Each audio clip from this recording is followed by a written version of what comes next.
Volvemos aquí en ATF y ya nos metemos en el segundo bloque de este programa. Como lo habíamos anunciado en los avances de ATF, vamos a estar charlando con un colega muy querido, muy cercano a nosotros aquí en la ciudad de Rafaela, pero con mucho recorrido a nivel nacional. Estoy hablando de Néstor Clivati, que está con nosotros esta noche. Néstor, querido, ¿cómo estás? Bienvenido al programa.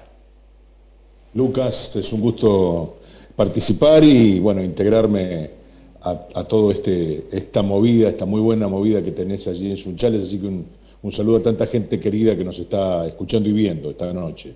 Nos encanta que estés con nosotros, yo decía, de Rafaela, pero con un largo recorrido. Vos me dirás, si querés, si tenés ganas, de cuántos mundiales estoy hablando, de cuántas Copas Américas estoy hablando, y también de tu reciente incursión, nada más y nada menos que en el equipo deportivo de la radio más escuchada de la Argentina. Estoy hablando de Radio Mitre. Bueno, eso ha sido una sorpresa, porque cuando yo todavía estaba en Radio Continental, ya con menos posibilidades de comentar fútbol, porque habían cambiado los formatos y porque se le había puesto solo énfasis a River y a Boca, y se había comenzado a abandonar, entre comillas, son criterios, bueno, la atención, se le había quitado el foco a lo que podemos llamar el fútbol a nivel global, nacional, para centralizarlo en lo que en general provoca una mayor atención en las producciones, que son los grandes equipos, y allí estaba yo en desventaja comparativa. Cuando llegó esta propuesta de Gabriel Anelo, que ya me la había hecho el año anterior, en el 2018, pero bueno, no me atreví porque era una apuesta brava en cuanto a los viajes y demás, porque ese acuerdo era con mi presencia en Buenos Aires, no como un referente en la región, sino que, bueno, tenía que participar directamente en el staff de Radio Mitre en Buenos Aires y los viajes eran permanentes. Y bueno, no me atreví, esa es la cuestión. Y bueno, le dije que no, y con el no pensé que nunca más iba a tener una oportunidad, que llegó al año siguiente, nos encontramos en la Copa América. Estamos hablando como si la historia hubiese pasado por años y no apenas. De esto sucedió un año en Brasil, e insistió con que quería que yo lo acompañara en el staff de Mitre, y bueno, entonces dije, esta es una señal que no puedo desaprovechar ahora sí, y bueno, o por lo menos intentarlo, ¿no? De eso se trataba, y bueno, arreglamos y comenzó ahí toda una historia muy linda, muy intensa, que quedó ahí en puntos suspensivos, ¿viste? Como las series en Netflix.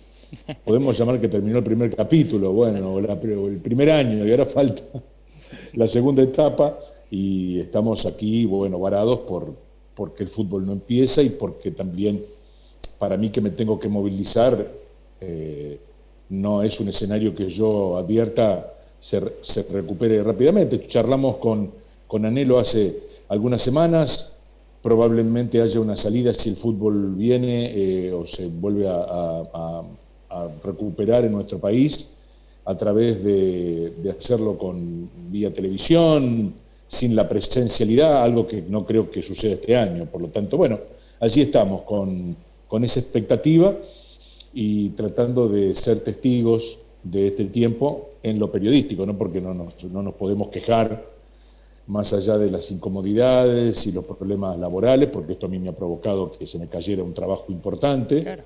Al no ver fútbol, es tan sencillo como eso, como a tanta gente que nos está viendo esta noche le estará pasando, pero como periodistas tenemos el privilegio, Lucas, de ser testigos de este tiempo, y creo que es nuestro deber dejarlo, no sé si en una cápsula de tiempo, pero escribir cosas vinculadas a lo que nos pasa en este momento, dejar un testimonio, un legado a las próximas generaciones de cómo era hacer este trabajo, cómo fue atravesar este tiempo desde los medios de comunicación, con la importancia que esto conlleva, ¿no? En este momento. Néstor, y te quería preguntar sobre eso, porque sos un periodista que está todo el tiempo muy activo, todo el tiempo en una cancha. Si no estás en Rafaela cubriendo a la Crema, estás arriba del micro yendo a cubrir con Radio Mitre algunos de los puntos importantes, algunos de los partidos importantes de la fecha. ¿Cómo es de repente cortar con todo eso para vos que sos tan activo, estar en casa, olvidar el fútbol por un momento y dejar de laburar como se cortó de esta forma? ¿Cómo lo llevaste? Como dicen los chicos, ¿cómo te pegó esta situación que estamos viviendo todos los periodistas deportivos?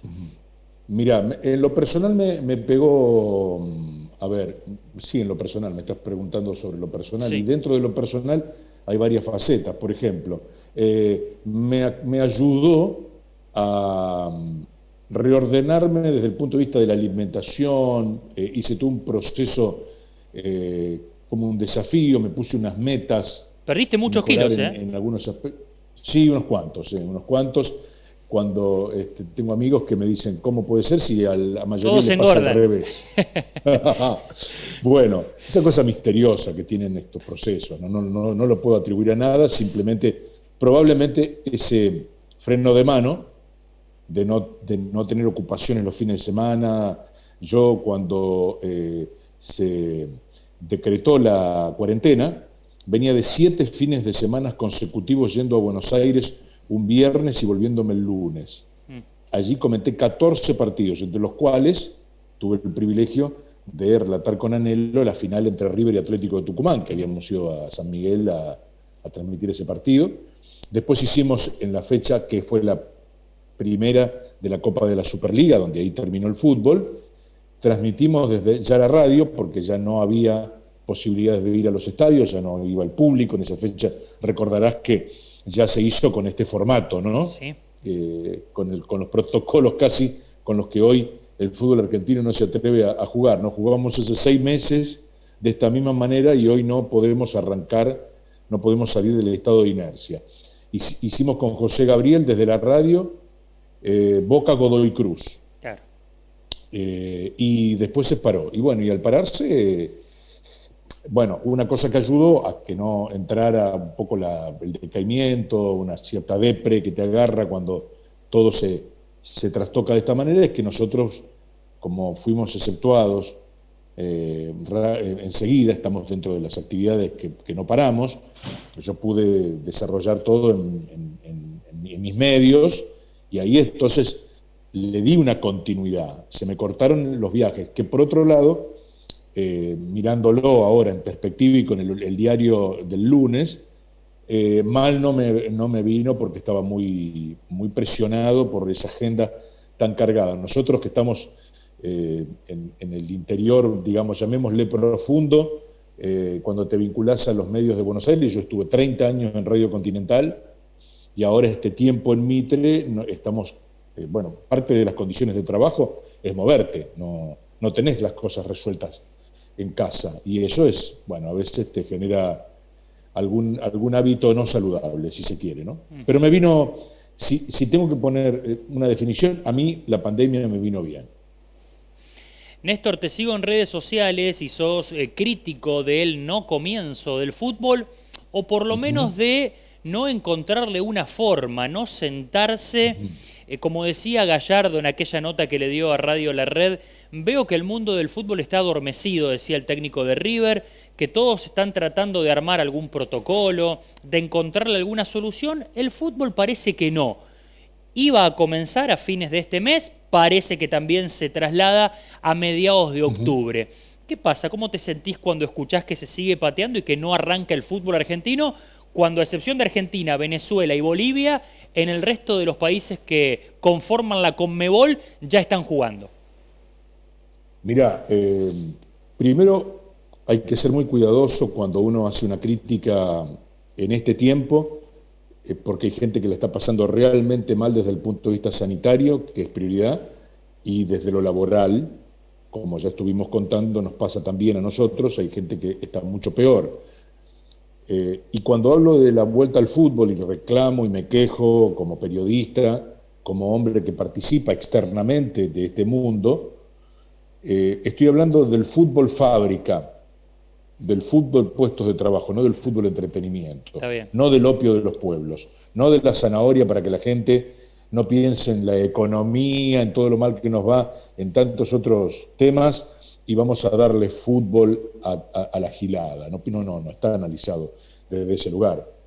Está observado desde el fútbol fábrica, y debe ser una de las pocas fábricas que sigue paradas en la Argentina, y que aún con los protocolos que se han tomado como modelo del fútbol sudamericano, del fútbol europeo, aprobados y con una cierta infraestructura, estoy hablando del fútbol de primera, ¿no? Porque después está la tragedia del ascenso, que no tiene solución, que es irreparable, habrá que reconstruir al fútbol argentino después de esto, sin ninguna duda. El fútbol del ascenso ha muerto en la Argentina y ha cumplido un ciclo, y la pandemia le vino a poner lamentablemente el epitafio.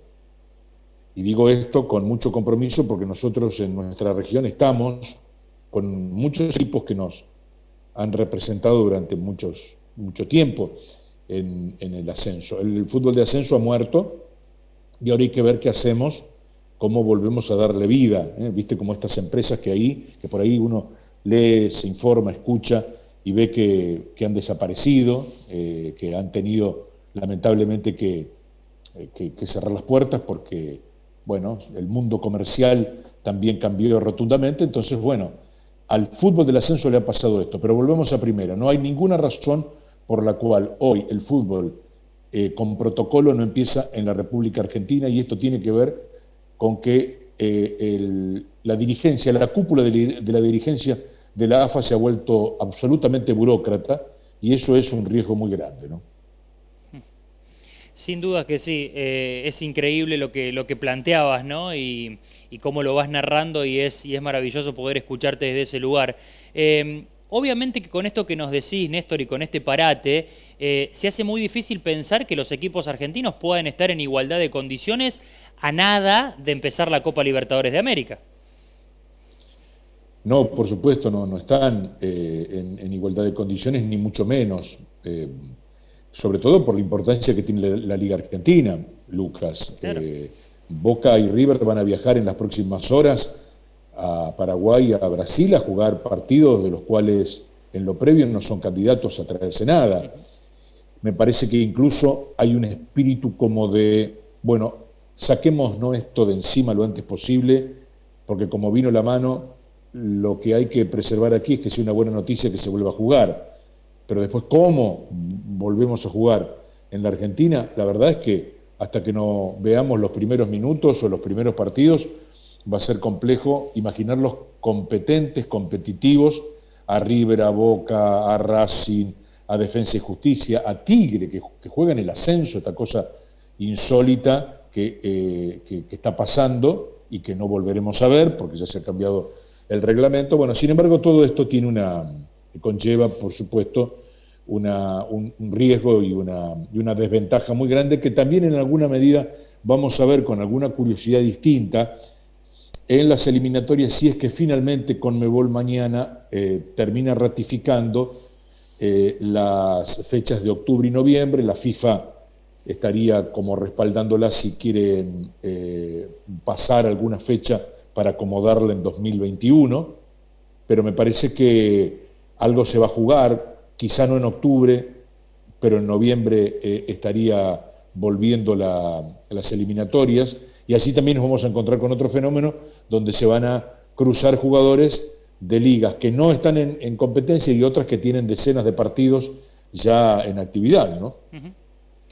Néstor, aprovecho para preguntarte, antes tocamos más o menos el tema, por la nueva conducción de la Asociación del Fútbol Argentino. A ver, no sé si nueva, sí digo con un cambio político, un cambio de gobierno a nivel nacional, con la llegada de Marcelo Tinelli al fútbol también en la liga profesional, se va a la Superliga, entra en acción esta liga profesional que todavía mucho no sabemos muy bien de qué se trata. ¿Qué pensás de todo este movimiento? Aparentemente un Sergio Massa también muy activo allí en el fútbol argentino, con esto de Tigre que hablábamos antes. ¿Qué pensás de todo este entramado que tenés muchos años seguramente recorriendo la Asociación del Fútbol Argentino y sabiendo cómo se mueve todo eso? Bueno, esta digresión que acabas de hacer me lleva directamente, es una editorial lo que marcaste, yo no puedo más que ponerle el título, un mamarracho. Estamos frente a la conducción más inoperante que uno recuerde en el fútbol argentino. Y fíjate qué paradoja, porque el grupo que conduce, ya no podemos hablar de Tapia, ¿no? Porque Tapia pudo haber sido, es una herramienta, hoy está escoltado desde que se cambió el formato, desde que se le dio de baja lo que llamábamos la Superliga y se habilitó y se fundó esta liga profesional por los 5 fantásticos, ¿no? Los 5 presidentes de los clubes más importantes de nuestro país, que puertas para adentro son todos empresarios exitosos o gente que ha podido mostrar gestión solvente y que sin embargo puestos en estos cargos han terminado de armar un grupo de burócratas con el síndrome de la heladera llena que nos están complicando la vida de una manera increíble, porque están tan cómodos cada uno en lo suyo y como el escenario para que el fútbol vuelva requiere de ciertos riesgos, de ponerse a trabajar de manera creativa, ya es tarde, lo que dice Gallardo esto lo dijo hace 3 meses, pensemos que pasaron 90 días más donde las cosas estuvieron empantanadas. Entonces, ¿cómo no va a haber un reproche fuerte, firme, de todos los sectores que están esperando que esto se reanude, cuando uno hace zapping en la tele los fines de semana y ve jugar a los franceses ya con público, a los ingleses en todas sus categorías, bueno, a todas las ligas, ya han terminado las temporadas anteriores, se jugaron las copas europeas y ya volvieron a jugarse los primeros partidos de la temporada nueva. Y claro, con esto tan raro, que atrapa tan poco, que es ver los estadios desnudos, pero bueno, en marcha la actividad, los jugadores con sus desafíos deportivos, y el fútbol argentino se reúnen 5 tipos, todos poderosos, con el síndrome de la heladera llena, no tienen ninguna necesidad en absoluto, y sus clubes más o menos ya están en regla, han negociado con las empresas que tienen los derechos de la televisión para que le paguen igual, por lo menos hasta fin de año. El negocio es tan grande que aún sigue cerrando en Argentina sin jugarse. Es tan grande el negocio del fútbol y los contratos de televisión que en la Argentina cierra aún sin jugarse. Una cosa difícil de presentar. Pero ahí estamos. No existe todavía un acuerdo de cómo jugar la liga profesional en su formato, cómo se va a hacer esta transición. Bueno, lo de la B Nacional, un papelón que habla, obviamente que a Chiqui Tapia le ha quedado muy grande todo esto, están pendientes que el TAS le resuelva el tema San Martín de Tucumán, ergo Atlanta, para ver si se puede dejar ya la temporada sin competencia, pero como esto no ocurre, están obligados a tomar decisiones. Y fíjate vos lo que pasa, se acercan las fechas para tomar una decisión y corren en el horizonte, 2 semanas, 3 semanas, ese hincha desesperado que le pide al árbitro que le dé 1 minuto o 2 minutos más de adicional a ver si lo pueden empatar. Para mí es de lo peor que he visto, peor que en los tiempos de Grondona, que Grondona lo tenía todo cocinado, era un autoritario, un tipo que retrasaba 100 años en temas de comunicación, pero tenía esto blindado. Y blindado, Lucas, en otro aspecto que ya obviamente está claro que no pudo hacerlo Tapia. Ya le había costado en la última etapa a Grondona sostenerlo, que es la influencia de la política en la Argentina, claro, que siempre. El gobierno de turno lo intentó, pero bueno, en los últimos tiempos han conseguido abrir allí una ventanita y meter intereses de todo tipo, ¿no? Vos sabés que diste un título antes, cuando dijiste el fútbol de ascenso murió, es un título fuerte, sin dudas, pero entrevistábamos hace algunas semanas a Cabo Castro, aquí en este mismo espacio, a quien conocés muy bien allí en Rafaela, y él nos decía es inviable, se ha transformado la Primera Nacional en un torneo inviable, Nosotros, que por ahí no tenemos muchas armas, nos decía Castro, intentaremos rápidamente volver a Primera División, donde la diferencia económica y etcétera, etcétera, hace que jugar en Primera sea viable, no así en la Primera Nacional. O sea que tengo que creerte, está muy difícil el fútbol de ascenso. Y por supuesto, porque además venía mal, venía herido, venía muy, muy a los tumbos, con modificaciones de formato todos los años, en todos los niveles. Es una pirámide donde en la base, donde están la mayor cantidad de clubes y jugadores, están las dificultades, está la inestabilidad. La economía de los clubes venía en pésimas condiciones. Lo que ha hecho la pandemia es iluminar la desigualdad y poner esto en un sinceramiento cruel. Claro que es un sinceramiento cruel, pero es lo que hay y ha permitido que muchos, al estar obligados a parar esto, y tengan que revisar proyectos y formas y modos y caminos a recorrer para reinventarse, y allí entonces empiezan a aparecer palabras como moderación, austeridad, que el fútbol argentino, aún pobre, nunca tuvo. Es esa familia que no se acostumbró a gastar menos y sigue gastando igual, aunque la realidad le golpea diciendo, pero ¿qué estamos haciendo? Si ya no nos da bueno, no quiero decir una grosería, no nos da el piné. Bueno, no, seguimos igual, seguimos gastando fortuna, pagándole a jugadores contratos millonarios, a representantes comisiones insólitas. Se ha armado un rubro de un gran confort económico majestuoso que ahora pasó a ser muy pobre, muy chiquito, y no hay recursos. Son los que te dan los socios, los que te dan tus posibilidades de acuerdo al porte de tu club, de tu historia, del presente, y en eso la mayoría ha sacado la conclusión que así no se puede jugar. Te voy a dar un dato. Tigre, que está jugando la Copa Libertadores, que es un equipo del ascenso, que tiene el aporte de la televisión por ser un equipo del ascenso y no de primera, ha dejado de serlo. Por jugar la primera fase de la Copa Libertadores va a recibir, tomemos el dólar blue, así lo ponemos en claro, entre 360 y 400 millones de pesos por jugar solo la fase de grupo. Es decir, 13 veces menos, o 14, de lo que recibe por una temporada en la B Nacional.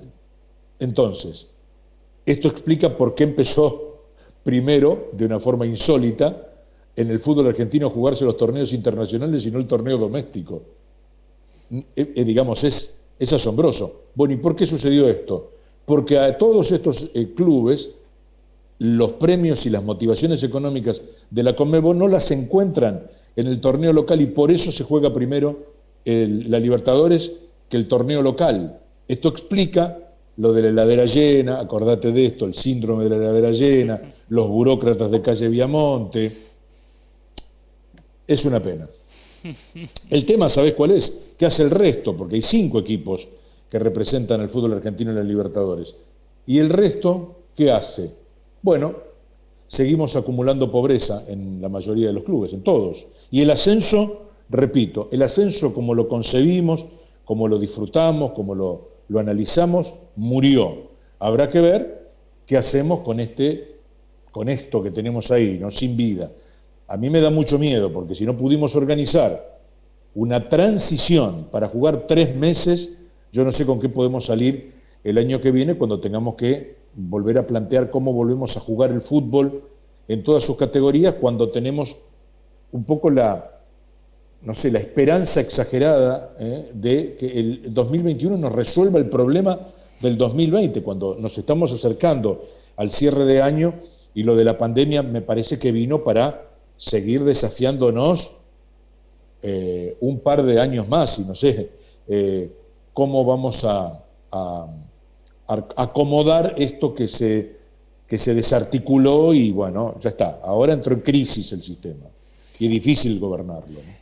Néstor, para meternos en la parte final, para charlar un poquito de la selección argentina, no sé si te motiva la selección argentina que se puede llegar a venir para el próximo año Copa América, para el próximo Mundial. Hay una camada de jóvenes que aparecen como para rodear a Leo Messi en lo que puede ser su último Mundial, ya sus últimos torneos.